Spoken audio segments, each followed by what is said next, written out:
हमने कल north Korea और चाइना को कोजी अप होते हुए देखा है। हम बातें कर रहे हैं कि जी चाइना अपना एक ब्लॉक बना रहा है या बना चुका है। आपका क्या एनालिसिस है इसके ऊपर? देखिए, जहाँ तक एससीओ का ताल्लुक है तो ये 25 साल पहले ऑर्गेनाइजेशन बनाई थी और रशिया और चाइना इसके फाउंडिंग मेंबर्स में से हैं। और ख़ास तौर पे पिछले 3 साल पहले जब चीन और रूस ने अपने तमाम तर जो इख्तलाफात हैं उन्हें बालाए ताक रख के और एक strategic cooperative partnership for all times की की है for working together in the new era, तो ये ताल्लुकात तो नेचुरली अब बेहतर से बेहतर कर होते जा रहे हैं।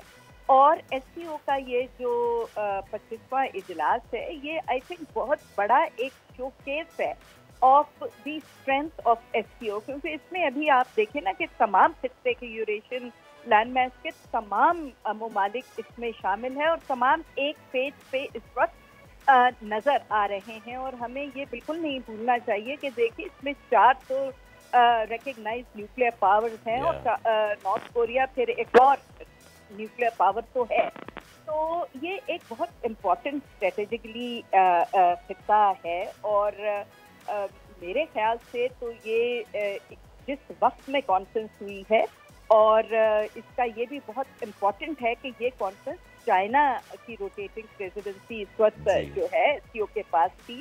तो ये एक तरह से आप देखिए coming of age of SCO है।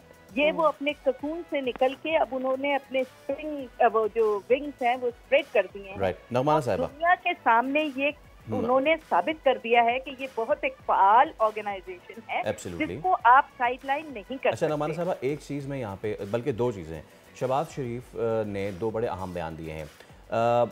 एससीओ के कॉन्फ्रेंस के मौके पे उन्होंने चीन को मुखातिब करके कहा कि जी हम चाहते हैं कि ये जो तमाम तर मामलात हैं इसके समराज से सब इस्तेफादा करें, एक ये बयान। दूसरा, जब वो व्लादिमीर पुतिन से मिले और उन्होंने वाशगाफ 2 टोक अल्फाज में कहा, भाई we respect your relation with India but we Pakistan want our relations with you as well.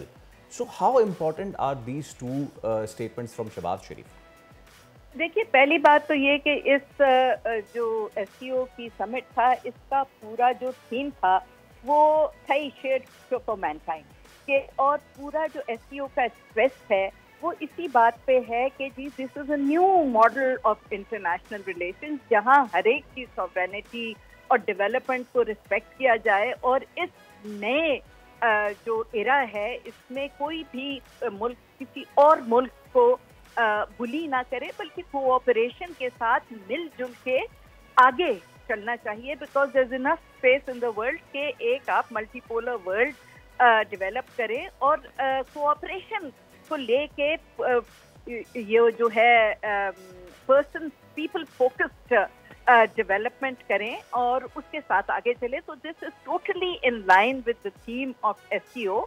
और बिकॉज बहुत अच्छी शहबाज शरीफ साहब ने ये बात की है कि मिलजुल के हमको अब खित्ते की और दुनिया की तरक्की के लिए पीसफुल तरीके से आगे बढ़ना चाहिए और नॉलेज शेयरिंग बेसिस पे और कोऑपरेशन के बेसिस पे आगे चलना चाहिए। जहाँ तक रशिया का ताल्लुक है तो देखिए बहुत अरसे से हम चाह रहे थे कि हमारे रशिया से ताल्लुकात दोबारा जो है वो एक अच्छी नहज पे आ जाए, और ये पाकिस्तान का हमेशा से एक नुक्ता नज़र रहा है कि हमारी एक स्ट्रेटेजिक रिलेशनशिप है जो चीन के साथ है, जिसको हमने ना कभी कॉम्प्रोमाइज़ किया है, ना अब कॉम्प्रोमाइज़ कर रहे हैं और ना कभी कॉम्प्रोमाइज़ करेंगे।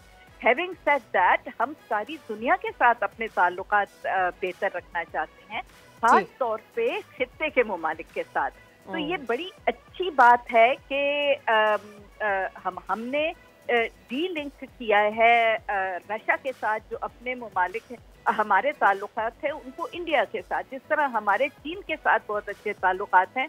तो रूस ये तो नहीं कहता ना कि आप के चीन के साथ क्यों हैं तो हम इंडिया के साथ ज्यादा अच्छे हैं, तो आप वो ना रखें। सब्सक्राइब करें और बेल दबाएं ताकि कोई खबर रह न जाए।